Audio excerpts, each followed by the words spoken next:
Olá pessoal, vamos a mais um vídeo. Hoje a gente vai falar sobre pontos de aterramento e instalação de sensores de temperatura, no caso hoje, que envolvem transmissores de temperatura, tá? Nós vamos falar dos dois principais conceitos de aterramento, que é importante a gente conhecer conceito, né?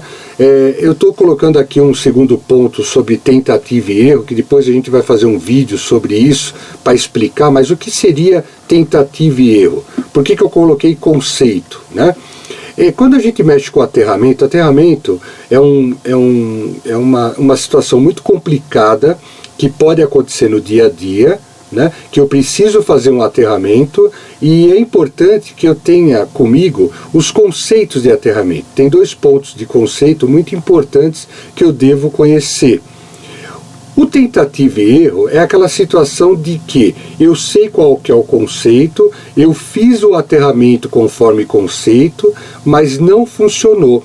O que é não funcionar quando a gente fala de aterramento? Quando que eu devo realmente fazer um aterramento? O aterramento é feito, pessoal, quando eu tenho ruído na linha. E como é que eu identifico o ruído na linha? Quando é que eu acho que eu tenho que fazer um aterramento? Quando é que eu tenho uma situação onde eu devo colocar um cabo blindado ou tomar alguns cuidados de aterramento? Ou qual que é o sintoma que eu tenho na minha linha? Normalmente, isso se dá com CLP, quando eu tenho um painel, né, CLP. Existe uma variação de temperatura com relação ao sensor. O que é essa variação de temperatura? Não é uma variação de temperatura onde ele fica variando como se estivesse acompanhando uma variação de temperatura do processo. Então, o processo está aumentando, está diminuindo, tem uma variação. Essa variação que eu estou me referindo, quando a gente fala de ruídos, é uma variação que a gente até coloca o termo de o sensor ficou louco, né? O sinal ficou louco. Então, vamos supor que eu preciso medir uma temperatura de 100 graus, o meu processo é 100 graus. Quando eu olho no meu CLP, ele está 100 graus, depois ele pula para 110, ele passa para 115, ele cai para 90, ele faz algumas caídas e subidas bruscas que a gente começa a ver que ele começa a oscilar, né? Então não é uma variação que ele está passando, uma variação do processo em si, uma variação de temperatura do processo, e sim oscilações que caracterizam que naquele circuito, naquele processo, existem ruídos e a gente precisa tratar, né? Então nós vamos conhecer os dois pontos de conceitos desses pontos de aterramento, os conceitos que são importantes. E a tentativa e erro, ela funciona da seguinte forma.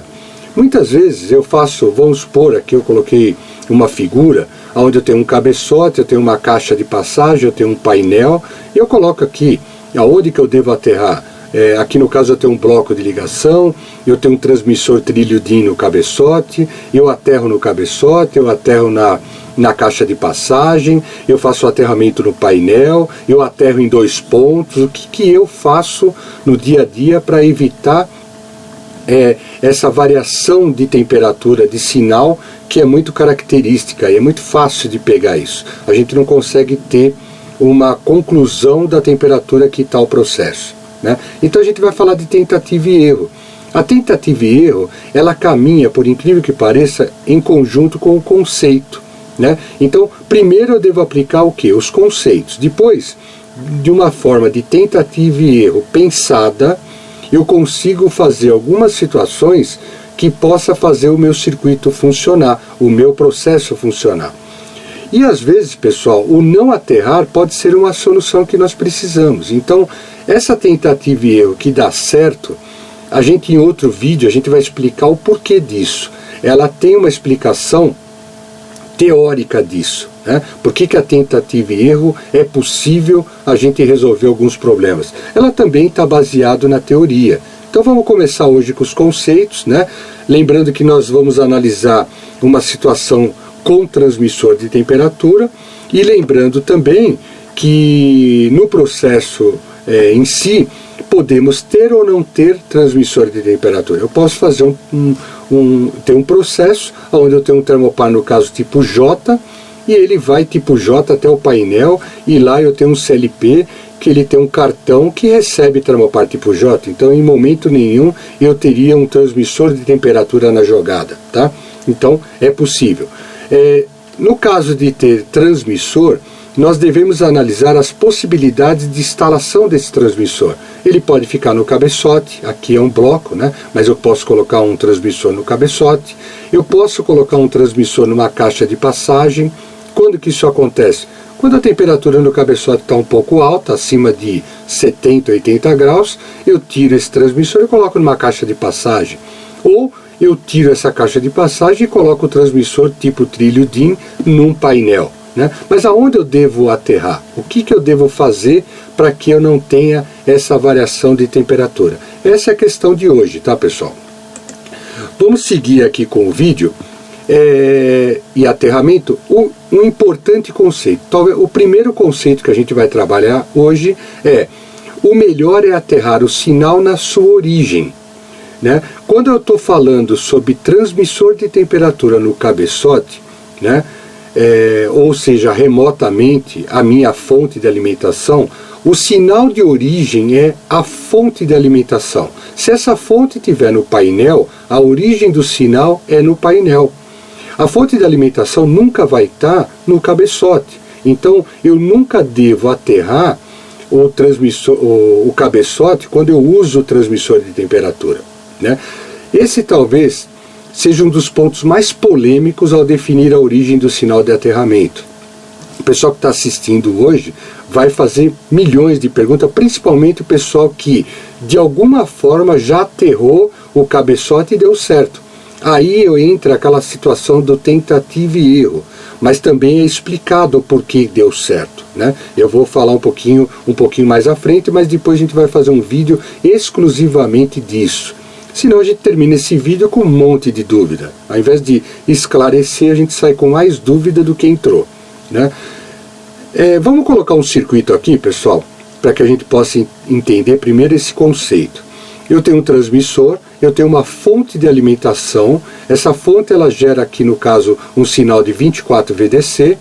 Essa fonte ela gera 24 VDC e ela que gera a tensão necessária para alimentar o transmissor. Muito mais do que ele responder com 4A20, primeiro, e eu já fiz vídeos explicando sobre isso, primeiro essa fonte precisa alimentar o transmissor. A partir do momento que ele estiver alimentado, eu tenho uma tensão um pouco maior que a alimentação desse transmissor e ele começa a gerar um sinal de 4A20 proporcional à variação de temperatura do sensor, que aí no caso ele entra nesses bornes aqui, PT100 ou termopar. Mas o fato é o seguinte, ele responde com uma corrente de 4A20. Quem está alimentando o transmissor, quem está gerando a tensão para que seja alimentado esse transmissor para que ele possa funcionar, é a fonte.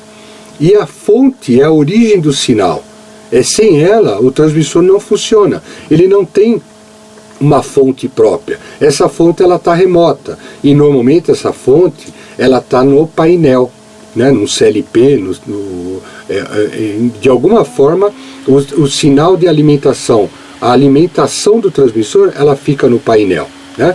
Então, essa é a grande polêmica da situação, do momento aí, quando a gente está falando desse primeiro conceito.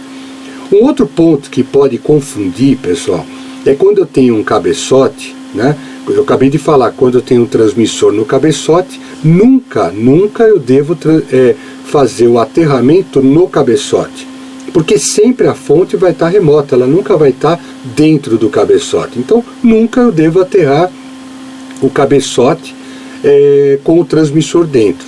Existem alguns cabeçotes que eu tenho um parafuso de aterramento. Isso faz com que, no dia a dia, o pessoal acabe errando, porque vê o parafuso de aterramento, tem um cabeçote, colocou o transmissor, esquece do quê? Do conceito que o sinal de origem está lá no painel e faz um aterramento no cabeçote, até por questão de ver um parafuso de aterramento, né? E o que está errado? Esse parafuso de aterramento, ele pode ser usado aí para aterrar o cabo quando a origem do sinal é o cabeçote, ou seja, quando eu tenho um bloco de ligação cerâmico, eu não tenho transmissor. Quando eu tenho um bloco de ligação, o próprio termopar, o sinal é gerado aonde? No cabeçote, na junta fria desse sensor, né? Então eu devo usar esse parafuso só quando eu não tenho transmissor de temperatura no circuito, tá certo? Vamos seguir aqui. A situação que nós vamos analisar nesse vídeo é transmissor de 4 a 20 no cabeçote, tá? Depois a gente vai fazer no painel, no quadro de passagem, mas nesse vídeo a gente vai analisar o transmissor no cabeçote. Então eu tenho aqui um forno, é um forno já que é aterrado por segurança, eu tenho que ter o forno aterrado para que a pessoa que trabalhe no forno não corra o risco de tomar choque, tá certo? Eu tenho um transmissor no cabeçote e eu tenho o quê? Uma fonte de alimentação que está localizada onde? No painel, tá? Eu posso ter ou não ter essa caixa de passagem. Eu coloquei aqui os cabos com blindagem, tanto que sai no cabeçote, que entra na caixa de passagem e que entra no painel. E eu estou aterrando aonde? Aqui em vermelho, eu estou aterrando no painel. Eu pego essa blindagem e faço um aterramento dessa blindagem. E esses dois cabos aqui, o que eu faço? Eu tiro essa blindagem, faço um acabamento, isolo isso, posso colocar um termoencolível em cima dele para que ele não entre em curto com a carcaça nem do quadro de distribuição, nem do cabeçote que normalmente é de alumínio. Posso colocar um termoencolível para que não tenha perigo e fique devidamente isolado. Então aqui eu não aterro nada, ele fica totalmente isolado. Aqui eu fico totalmente isolado e eu aterro só no painel. O aterramento deve ser feito no painel, pois nele está a fonte de alimentação, né? Pessoal, eu coloquei aqui uma discussão, né? A origem é a fonte de alimentação. Muita gente que está assistindo esse vídeo, né, vai ficar com dúvida, porque fica naquela situação: poxa, mas eu já fiz aterramento com transmissor no cabeçote e funcionou, né? Eu eliminei aquela variação de temperatura que a gente mencionou no começo do vídeo, né? Que ela é decorrente, essa variação, essas oscilações, e não variação, oscilações bruscas de temperatura, são devidos ao ruído de linha que muitas vezes o aterramento resolve, né? Eu pesquisei com alguns profissionais do ramo, e por incrível que pareça, pessoas que têm já uma bagagem, têm um tempo de conhecimento do dia a dia, né? E houve quem disse que a origem do sinal seria o cabeçote, né? Houve quem disse que a origem do sinal era o painel, né? Houve uma situação de discussão e dúvida realmente entre as pessoas do ramo. Imagina o pessoal que está começando agora, que precisa de um esclarecimento, e eu colocar aqui: olha, tem pessoas que acham que é no cabeçote, tem pessoas que acham que é no painel. Por que e esses vídeos eles têm o objetivo de tirar dúvidas, né? Para que vocês realmente assistam e saiam daqui sem dúvidas. Então, por que eu então vou cravar para vocês que realmente é a fonte de alimentação e é no painel?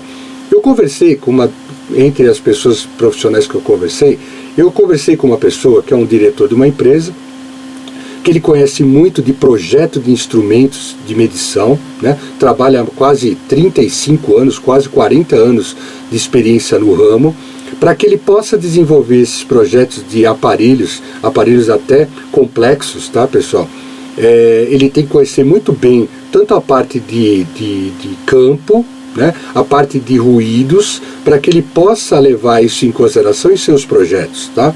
Então, é uma pessoa que eu confio muito, e ele tem uma bagagem assim fantástica. Então ele colocou, e a explicação teórica tem tudo a ver, a gente tem que ter o bom senso também, né, de colocar o seguinte: olha, a origem do sinal sempre é a fonte de alimentação. Foi colocado até o seguinte, que existem alguns instrumentos, né, que medem, que fazem o controle ou indicação da temperatura, e eles possuem retransmissão de 4 a 20. O próprio instrumento tem retransmissão de 4 a 20.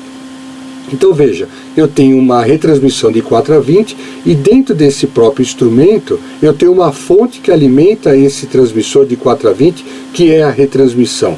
Talvez é a única situação onde eu tenho um transmissor junto com a fonte, que é com os instrumentos de retransmissão de 4 a 20. Mas mesmo assim, eu não vou usar um instrumento de retransmissão dentro de um cabeçote. Eu preciso alimentar ele de alguma forma. Ou seja, tensão contínua, ou corrente alternada, eu tenho que colocar ele numa tomada. Esses instrumentos têm que ser alimentados. Então, nunca vai estar dentro do cabeçote. Tá? Então, a origem é a fonte de alimentação que fica onde? Lá no painel. Tá? Então, agora, por que eu já eu aterrei já uma vez no cabeçote e deu certo?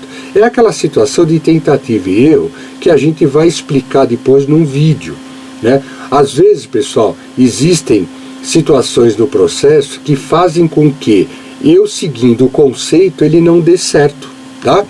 E o que pode acontecer de eu seguir o conceito e não dar certo? O fenômeno de diferença de potencial de terra que pode acontecer no processo que eu tenho. Então, por exemplo, eu posso ter a qualidade do terra disponível e a diferença de potencial que às vezes existe entre os terras. Isso faz com que circule uma corrente de diferença de potencial no meu processo onde que eu coloquei sensor de temperatura, transmissor e CLP, né? Aqui vai então o segundo conceito: aterrar em apenas um ponto. Eu nunca posso aterrar em 2 pontos, tá? Sempre um ponto só. Aqui eu vou falar um pouquinho por cima para que a gente possa fechar esse assunto, mas isso aí depois vai ser bem debatido. Eu só posso aterrar num ponto, né? Nesse caso aqui, pessoal, eu tenho um aterramento já natural do forno, né? Então eu estou dando um exemplo aqui para vocês, aproveitando o aterramento do forno, tá? Eu posso ter um termopar que ele possa ter baixa isolação. Eu posso, aí no caso, se ele tiver baixa isolação, aí ele acaba retransmitindo para cá, né?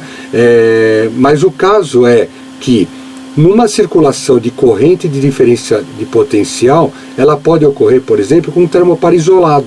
Então eu coloquei aqui um refratário, esses tijolinhos aqui simulando um refratário. Eu tenho aqui um termopar totalmente isolado, ou seja, esse aterramento que é feito do forno e qualquer ruído que tem aqui nessa plataforma do forno, ela não passa para o sensor, porque o tubo de proteção, aqui o termopar em relação ao tubo de proteção, ele vai estar isolado, então ele fica totalmente isolado. Eu tenho uma isolação de refratário, porque normalmente esse cabeçote ele é metálico, então eu tenho um tubo metálico e um cabeçote metálico. Então, para que ele não fique em contato com a parte metálica do forno, ele está aqui num refratário que é isolante. E o tubo de proteção, ele está totalmente isolado do termopar, então ele não propaga para o cabeçote, para o transmissor de temperatura propriamente dito. Vamos supor, pessoal, que aqui eu tenho um transmissor, mas eu posso ter também um bloco de ligação. Eu posso ser tanto um como o outro. A gente viu no vídeo anterior que quando eu tenho transmissor, eu não posso aterrar no cabeçote. Mas vamos supor que eu aterrei aqui com o transmissor. E se for com bloco de ligação, estaria correto, porque a origem do sinal seria onde? No próprio cabeçote. Mas seja um, seja outro, vamos aterrar aqui no cabeçote só para dar uma olhada. Eu tenho aqui um terra onde eu aterrei o forno, né? Tem esse terra aqui. Aqui eu peguei essa blindagem aqui da capa do blindagem metálica do cabo, eu fiz aí um cordonete com ele, né? Dei uma ajustada e faço com que isso seja aterrado aonde? No parafuso de aterramento do cabeçote, tá? No caso do bloco de ligação estaria perfeitamente correto, transmissor não. Mas aqui é uma situação que a gente está colocando para ver a diferença de potencial entre terra, tá? Então vamos supor que eu coloque e aterro isso. E vamos supor também que esses terras não são de qualidade. Eu estou no dia a dia, não são de qualidade. Então esse terra aqui, em relação a esse terra, ele tem uma diferença de potencial de terra. Quando eu tenho uma diferença de potencial, o que acontece? Eu tenho uma corrente circulando nesse circuito. Ele forma uma corrente. Isso aqui está em comum com isso, mas ele tem um diferencial de potencial, e aqui começa a circular o quê? Uma corrente de diferença de potencial. Essa corrente, ela injeta o quê? Ruído no meu sensor. Tá? Por isso que aqui eu estou explicando duas situações. O segundo conceito, que eu não posso aterrar 2 pontos, apenas um, mas eu posso também ter um problema do quê? De diferença de potencial de terra no lugar que eu estou, e ele está circulando essa corrente sem eu saber. Esse aqui é um dos motivos da tentativa e erro, que a gente às vezes tem no dia a dia, faz e não sabe. Porque um dos pontos aí da tentativa e erro, ela funciona. Porque às vezes eu tenho diferença de potencial de terra na instalação que eu estou. Então esse é um dos motivos, tá, pessoal? E a grande conclusão com relação a esse vídeo, e terminando com a tentativa e erro, é aquela situação que eu coloquei para vocês. Fiz um aterramento junto ao cabeçote e funcionou. O grande problema é que, por desconhecimento dos conceitos, né, do conceito em si, que a gente viu 2 aqui, aterrar o sinal na origem, né, no caso aí a gente viu no cabeçote, que é o painel, onde está a fonte de alimentação, e eu não devo aterrar o quê? 2 pontos, sempre um ponto só. Que por desconhecimento do conceito, tomamos como verdade as exceções por tentativa e erro realizadas em nosso dia a dia. Então, eu de alguma forma, eu tive lá uma diferença de potencial de terra, ou não tinha, né? Eu aterrei no cabeçote, funcionou, e eu acho que aquilo é um conceito. Olha, eu devo aterrar no cabeçote, quando na realidade eu devo analisar os conceitos dentro da teoria, ou seja, origem do sinal e não aterrar em 2 pontos. É muito importante isso. No vídeo fica muito claro, no dia a dia é muito complexo a pessoa analisar tudo isso. Então, existem outros vídeos que a gente vai fazer algumas outras simulações que o pessoal vai aprender bastante, tá, pessoal? Tem pouca teoria disso na internet. E o parafuso de aterramento não deve ser usado em caso de transmissor de temperatura, e sim com bloco de ligação, como a gente vai ver em outros vídeos, que vocês podem encostar a playlist do canal. Eu agradeço muito a atenção, se gostou, dá uma curtida, compartilhe e deixe o seu comentário, faça o seu questionamento na área aí disponível do YouTube, para que a gente possa responder para vocês. Meu nome é Eduardo Toselli e eu fico à disposição. Um grande abraço a todos, muito obrigado.